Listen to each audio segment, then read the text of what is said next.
Hey guys, thanks for joining me today. I'm your host, Dr. Amit Gosalia, and today I'm sitting down with the co-founders of HearWorks, Erik Sorenson and Tucker Worster.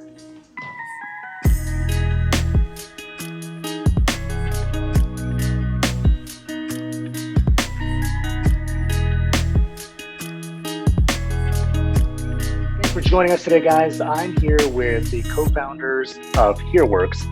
That's Tucker Worster and Erik Sorenson. Thanks, guys, for joining us today. You're welcome. Thanks for having us. Awesome. So I'm going to start with Erik real quick. So Erik, I don't know if you remember back in 2018, you and I were in New Jersey at the Oticon US headquarters when we met, and I had heard about you and all these amazing things you had been doing, but I had never met you. And so it's kind of neat to meet you at that time. Can you kind of give us a little background on your history on how you actually got into the hearing care space? Yeah. I'll just give you a quick brief background. So needless to say, about 5 years ago, I knew nothing about hearing health. I was running an ad agency. I had started in 2003, actually, in Salt Lake City, Utah, and we had gone for almost 15 years at the time. And just the last couple of years before I received an offer to sell the agency, I had some hearing healthcare clients. And again, they contacted me and said, hey, we understand you have done marketing in a lot of areas. We'd love to be able for you to be able to help us. And so we brought them on as clients just for a couple of years and started learning the industry at that point. Well, oddly enough, when I received the offer to sell the ad agency, I got a call from one of them saying, hey, we're building the industry's first automated patient care system in hearing healthcare. We'd love for you to be able to join us and help build this and help create something innovative and really sort of a positive disruption for the industry. And for me, that actually sounded really attractive because I sold my agency. I had no idea what I wanted to do with my life. And so, of course, I entered my childhood dream of being in hearing healthcare. And the rest has been fantastic ever since. And I dove into the industry, dove into automation. I was surprised to see how many strategies were being used that I had learned 5 or even 7 years prior to that. And so I knew what I had to do was I needed to become a practice owner. I mean, it's one thing to get feedback from clients of how things are working or if they're working. And when you're building something that's never been built before, you need that sort of seamless connection to be able to say, okay, this is what needs to adjust. This is what's working. This is what's not working. Because I tend to learn more from my failures than I ever do my successes. And that's when I became a practice owner about three years ago. And I dove full on in, bought practices, and sort of learned the game from the inside out. And I've been a practice owner ever since. So it has been it was an interesting thing. It was almost coincidental or maybe it was divine. I don't know. But I had no idea even 5 years ago that I would be where I am today in hearing healthcare. I would have never guessed it. It's been an incredible journey, though. Yeah, and Tucker, you've actually been in the hearing care space for some time. In fact, we were just chatting that we met back in about 2012, 2013 in Vegas. I'm sure of the most honest and safe habits that we were doing in Vegas. Sure. But Erik actually created this company called Paradigm 360, which I wasn't involved in, but I knew a little bit about it and worked a little bit with him on a couple of little things. But you actually started a company called AudStandard, and at some point you actually seeked out Erik's company and then you acquired it. So can you tell us a little bit about that story as well? Yeah, it was, for me, it was more based on, probably selfishly, admittedly, that 2 factors. One was I felt that manufacturers and our members, the AudStandard membership, which AudStandard had done a nice job of, because previous to AudStandard, I ran OneSource at First Sonova for a couple, 2.5 years. Mm-hmm. And you and I met when I was still at Care Credit. I was at Care Credit starting in 2006. So I'm entering year 15. I'm a little bit more long in the tooth than Erik is with the hearing aid space. So, I had spent about 6 or 7 years running 2 different buying groups. And what I saw around the corner were a couple things. One, the manufacturers eventually were going to start to hold groups a little bit more accountable for adding true, tangible, measurable value to its members. Okay, so the days of 5-10 years ago where you could kind of be a GPO and maybe add a little bit of value, I think those days are starting to die up a little bit. We've already seen some movement with some manufacturers and other groups. But the second thing is we had members who came to us every year and said, hey, look, my third party percentage 2 years ago was 20%. Last year it was 30%. This year it's 47%. I don't have an answer. So as an owner of a buying group, I was seeing my own business go away, my members' business going away, and we didn't have a solution that we could implement that could help solve the problem. And at ADA in DC in 2019, I had a manufacturer VP say, hey, look, you need to check out this Sorenson guy. And it's interesting. Erik was supposed to be at, I think, CAA that year, and he wasn't there, and I was there. And so, I saw the Paradigm videos and I saw the Oddma videos. So I was really intrigued in meeting this guy.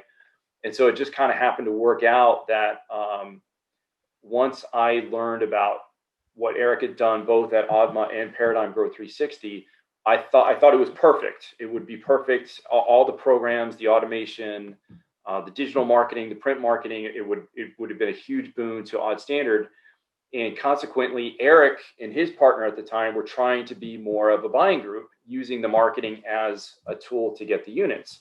So obviously that part we already had down. It was, could we get together and really be the best, perfect yin and yang, so to speak. I had the operational stuff down. I had all the manufacturer relationships and contracts down.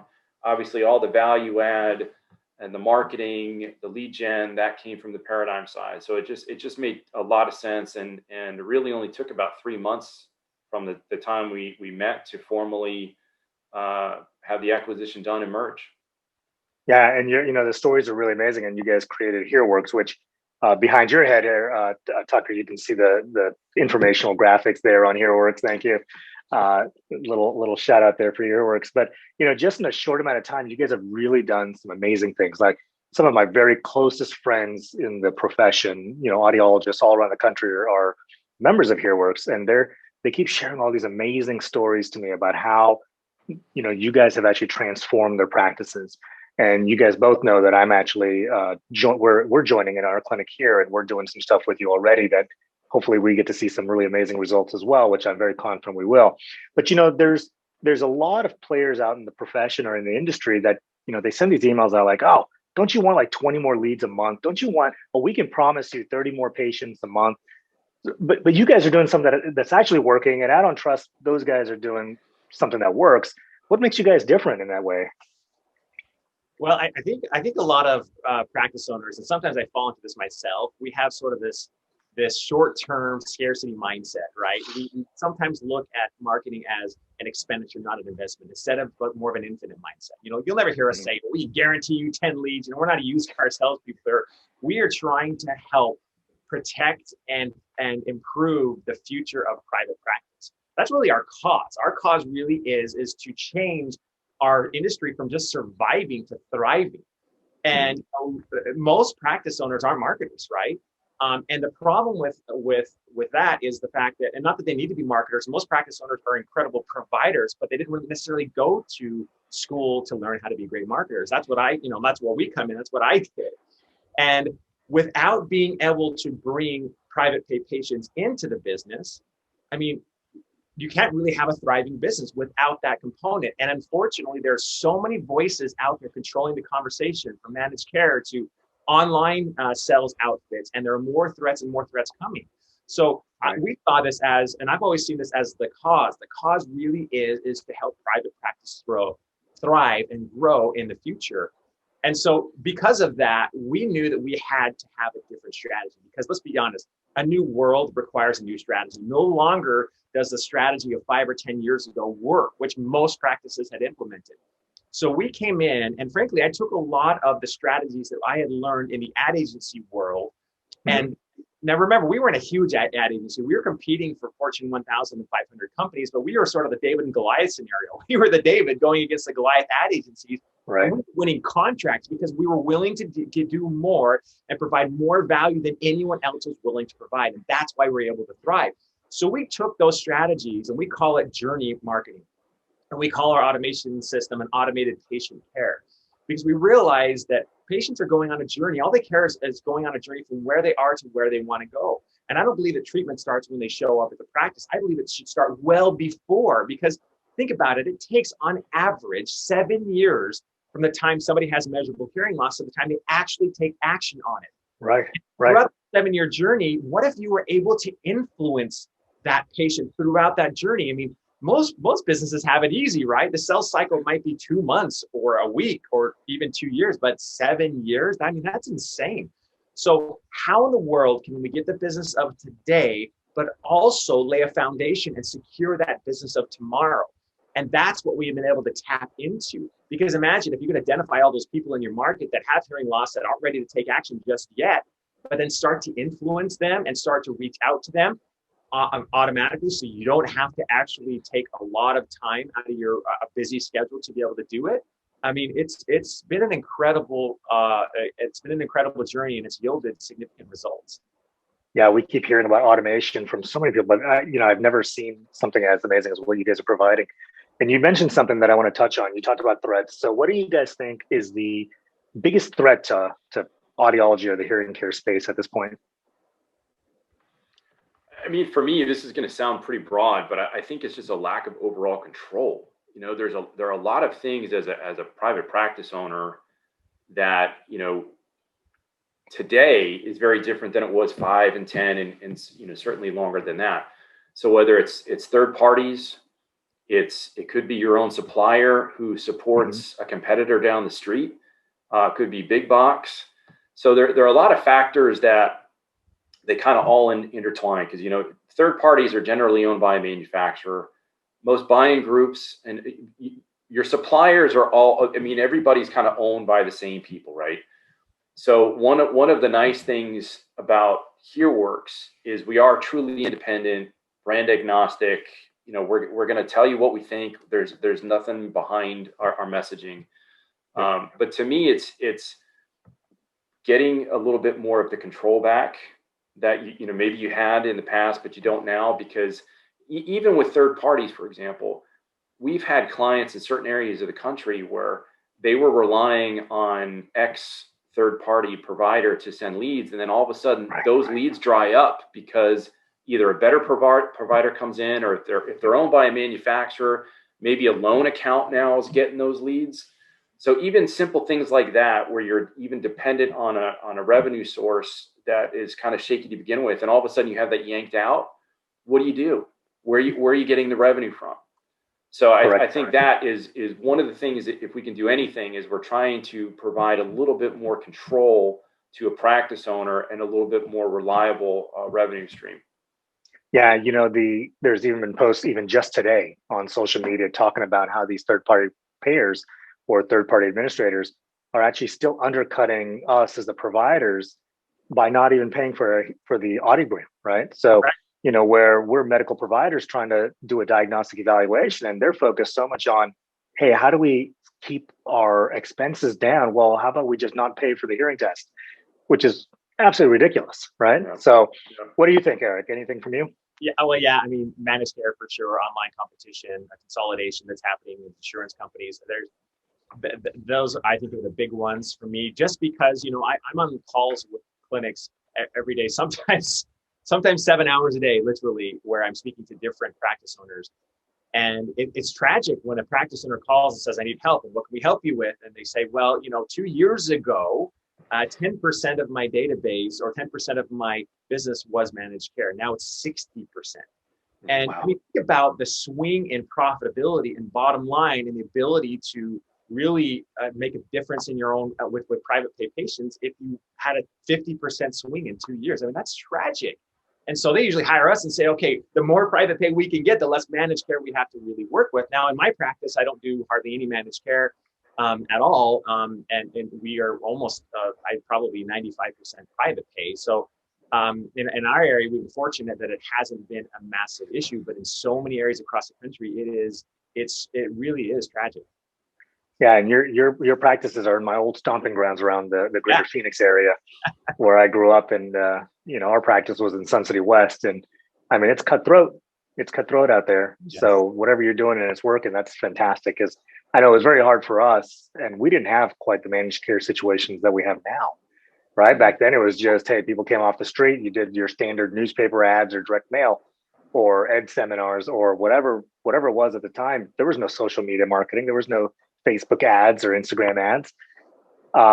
So Well, obviously, yeah, go ahead. one thing I would say with the noise that is out there, if there's something that's really important, I mean, before, like you mentioned, we saw everything from a broadcast lens years ago, newspaper, radio. In a lot of ways, it was actually a lot easier, direct mail. Now there's so much noise and so many different companies pulling for your patient's business, your prospect's business. That depth of that relationship is absolutely critical. It's so important that you're out there, that you're speaking, that you're engaging the conversations, that you're educating and really creating depth, rather than just trying to throw out an ad and hope they come, throw out an ad and hope that they come. One of the things that with Tucker that was intriguing about joining forces was that I said to him, you're a buying group, we're a marketing firm. I want to make sure that we can the cause still is to grow private practice. So that's one thing that we're unique is when you come to us, you don't have to buy units from us to use all our automation or our marketing programs or direct mail programs or whatever it may be. We actually kind of keep them separate. There's incentives to do that, but it's not required. So I know some people are like, oh, I don't want to join a buying group. Well, we're kind of a hybrid in the sense, sort of the unbundled buying group in the sense that you can use our marketing programs and our strategies. We can help you grow, but it's not required that you buy units from us. So that's one thing that's been a real differentiator for sure. Yeah. And, when we get down into the weeds of it, and I won't name the company names, but I was on a call this morning with an audiologist in a different state. And we were just talking about how some of these companies, it's more of that bundled approach where you buy all your units through them and they provide all these services. And I was part of one for many years. But then when you start doing the math and you're like, wait a second, I'm spending X number of dollars extra to be part of this organization, and I'm not getting the value out of it. I think the math I did was I would have spent almost $300,000 to $400,000 a year just being part of this organization that supposedly was supporting me, and it just didn't make sense. So something like what you guys were offering really makes a ton of sense. And I know that some of my very close friends, I mentioned this earlier as well, that are part of HearWorks, they're telling me stories of like 30 to 50 hearing aids on one marketing piece that you guys are doing. I mean, how are you guys doing that? Well, I want to be careful about expectations because sometimes, markets are totally different. A lot of the challenge that we're finding right now is areas where COVID still has kept things suppressed and locked down. I mean, it doesn't matter how amazing the marketing message is. If people aren't willing to leave their homes, it's not going to work, period. But we're finding that there are certain things that we're doing in terms of the way we message to people. When you think about how traditional things are messaged, I don't believe that we can really drive the needle and move the business if we're just focusing on the device. I mean, let's be honest, most people don't even know the manufacturer names anyways, right? Or if we focus on discounts or pricing, what we've found that really is successful in terms of a messaging strategy is the one thing that can differentiate you. Because think about it, most practice owners, they have the same type of services and similar products as everyone else. We have the same tools to treat hearing loss, but we treat it very differently, right? We talk all the time in AudBoss about best practices, and we work really hard to be above average and excel in that area when it comes to treating hearing loss the right way and taking care of patients. But because of that, that's really the differentiating factor is you as a practice owner, what you do better, the way that you provide value. Do you do RealAir? Do you do RealAir measurements? And do you do speech and noise testing? And do you implement best practices and to provide more value than anyone else and to provide better prescriptions for your patients that others aren't willing to do? We have that same philosophy. We want to do things that other marketing firms aren't willing to do, even though it costs us more time, more money to do it. That's why we do it, because it yields results. And so knowing that, that's such an important component of what you do, is to differentiate yourself in a very different way than everyone else is used to. So we focus on different things. We focus on a key messaging strategy that really connects with the challenges, the frustration, and the pain that our patients are experiencing if they have challenges with tinnitus or speech understanding or whatever it might be. Our patients, we found, are 2 to 9 times more likely to take action on the negative consequences of their situation rather than the positive equivalent of life. Right. But when they treat their hearing loss. So knowing that, we try to connect emotionally, because we found that just talking about the medical condition is one thing. It's another thing to talk about the emotions surrounding the medical condition, which really connects more, because like it or not, we buy emotionally. We justify the purchase decision logically, but we all buy emotionally. And knowing that changes the messaging strategy dramatically. Yeah, you're 100% correct. I have students who rotate through our office. I have 2 students this semester, and we just had a great example of that just yesterday. I mean, literally yesterday. And the person was just talking about how the previous place they went to, really, they weren't listening to the patient, right? They couldn't make that emotional connection. And we made a very instant connection with this patient. And it wasn't that I was trying to fake it. It was really just, hey, we care about you, and we want to make sure that you're able to hear well. And sure enough, everything went very well, and he ordered new hearing aids. The point of that is really, you're right, making that emotional connection. And sometimes, and I won't name the person who said this, so this is not my quote, but I do believe it, is, one of the biggest threats to audiology is audiologists, because sometimes we put ourselves into this position where we just almost like we kill ourselves trying to do something just to make a sale, where we just have to make that emotional connection. And I think you've hit it right on the head. So, whatever you guys are doing, you guys are doing it right, and you guys are doing it well. So keep doing it. You guys, so Erik, you came to the first AudBoss Summit, which was in Naples, Florida. Yeah. You guys joined us last year in Denver, Colorado, in the middle of the pandemic, which was really an amazing opportunity. And I'm so proud and happy that we had no cases of COVID after that fact. And now you guys are one of our biggest sponsors this year for AudBoss. What is it about AudBoss that you feel is so important for HearWorks to be involved with? And Tucker, you may have a comment on this too, but to me, these are our friends, these are our family, these are like-minded people like us that believe the same things that we believe. They believe in best practices. They believe in treating patients as best they possibly can, creating an incredible experience. They believe in building trust. They believe in helping bring a patient along, and it's about treating their hearing loss and creating a life-changing experience for a patient. It's not so much about, hey, let's sell as much as we possibly can. Don't get me wrong. There's nothing wrong with growing your practice and having a significant amount of revenue come to you, but it's more first about giving, then it's about getting. And that's what I love about AudBoss. You have all these incredible people that go on stage and talk about all the humanitarian efforts that they're doing, the ways that they're changing lives inside of their practice and outside of their practice. I mean, that I'm attracted to. That I love people that give first, because I believe your life will change the day when you focus on what you can give rather than what you can get.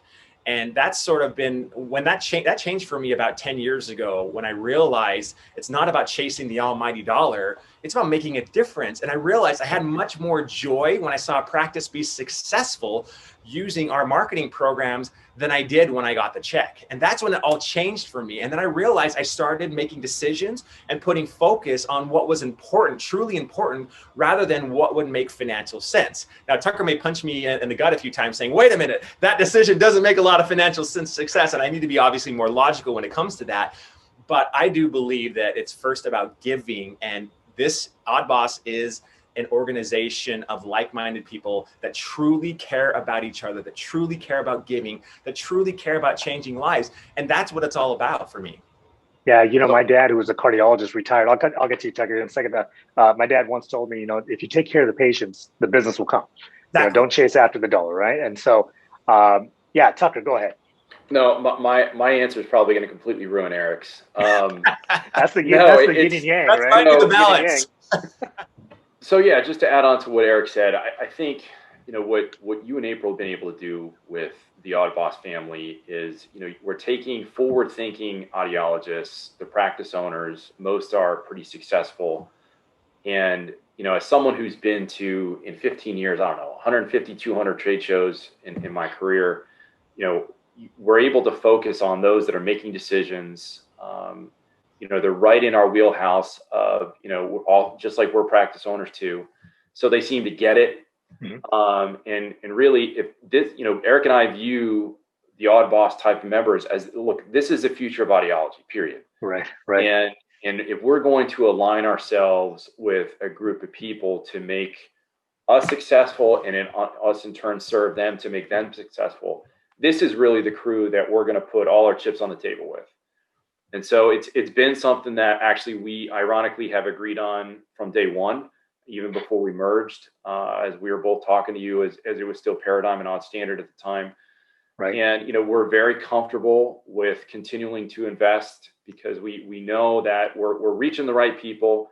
They think like we do, and we've been incredibly happy. All the stories you've heard about the successes we've generated, we've enjoyed doing it, and we have a lot of fun doing it, and we hope to continue along with the AudBoss group the way we've done so far. Yeah, we 100% appreciate you. I'm speaking on behalf of April as well, that we feel like this is a great partnership as well on both sides. So, again, you guys know I appreciate you personally as well. I'm very tight with both of you, and you guys have done an amazing job. And I'm actually very excited, again, like I said earlier, to see the results of this direct mail campaign that we're doing with existing patients. The letter that you guys wrote up is it's a very heartwarming letter, and I love it. I think it's going to make the emotional connection that Erik was talking about earlier with our patients. Before I let you guys go, I know that you guys have generously made this offer as well. So I'm just going to read this off so I get it exactly right, so I don't miss anything here. But you guys are offering a free website build and hosting when you sign up for the HearWorks full package. Is that right? That's fantastic. And it's not just an average website. One of the challenges that the average hearing healthcare website has is when you send clicks to it, those clicks generally die because there's so much information. And if you think about it, they're just looking for where they want to go. And so we created a story website, what we call it. And what it does is essentially creates that emotional connection in a really simple way, and then creates really 3 or 4 journey points inside of that homepage where they can go and find out easily solutions, education materials, solutions to their challenge. And so it's meant to convert patients to not only the mindset that you have and we have, but also convert them to appointments. So it ends up being more of a portal to bring more business rather than just a very busy website with a lot of information. Right. So you mean we're converting people on our websites? That's ridiculous. It's a novel idea, I know. Tucker, Erik, I really appreciate you guys taking the time today. I know it's a beautiful day out there. Wherever you guys are, it's beautiful here in Los Angeles. So thank you both for joining us. I'm going to put the links down in the bio below, and you guys can check out HearWorks. So thanks, guys. We appreciate it. Thanks for having us.